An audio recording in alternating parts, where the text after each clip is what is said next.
Sena tokia tiesa, patobulinti gali tai, ką gali pamatuoti.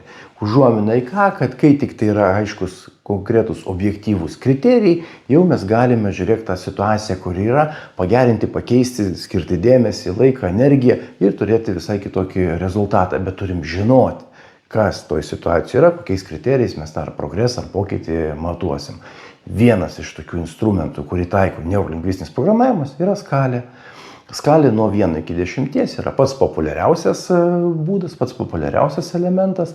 Tiesa, norėčiau pasakyti tokį momentą, kad būna skalių nuo 0 iki 10. Tai skalė nuo 1 iki 10 yra tada taikoma, kai yra santykis matuojamas, suvokimas matuojamas, įsitraukimas matuojamas, pokytis kažkoks matuojamas, ne, kas turim kokybinį kažkokį tai pokytį norim pamatuoti. Tai buvo 7, tapo 8, ten aiškumą, viskas mums tinka, visi elementai.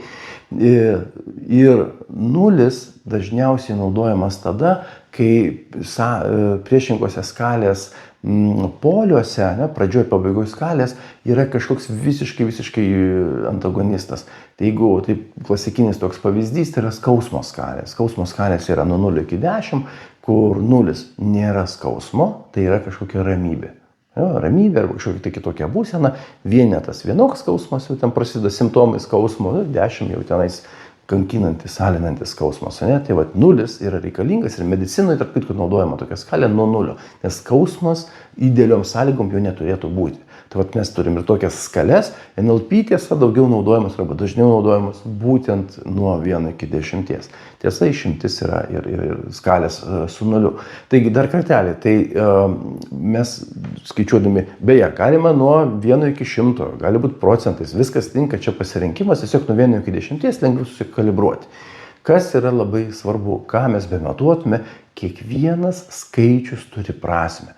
Tai reiškia, kad čia galioja ir visos NLP prielaidos, ypatingai ta prielaida, kad nėra klaidų, yra grįžtamasis ryšys. Tiksliau, gal nėra pralaimėjimų, yra grįžtamasis ryšys.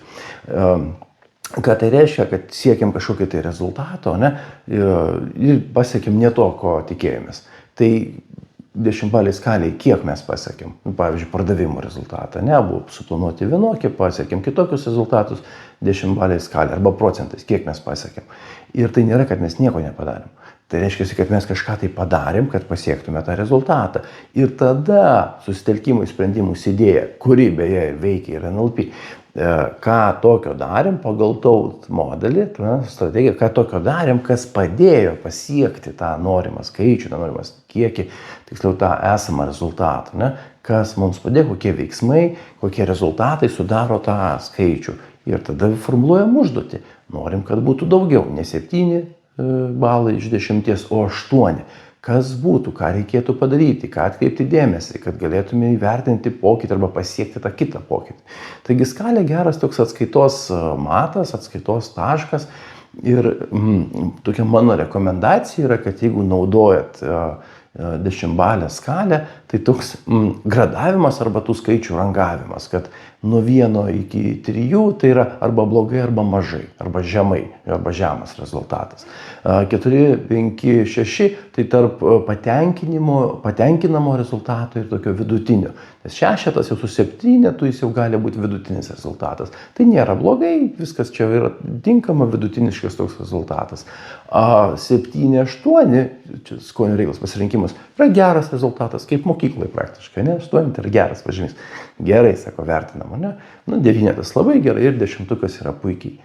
Ką bematuosit, viskas tinka. Progresą, pasiekimus, pasitenkinimą, perskaitėt knygą, kiek jinai jums patiko, kiek jinai mane įtraukė, kiek jinai atliepė mano lūkesčius 10-baliai skaliai. Pavyzdžiui, 7, į 7 tai eina tas ir tas.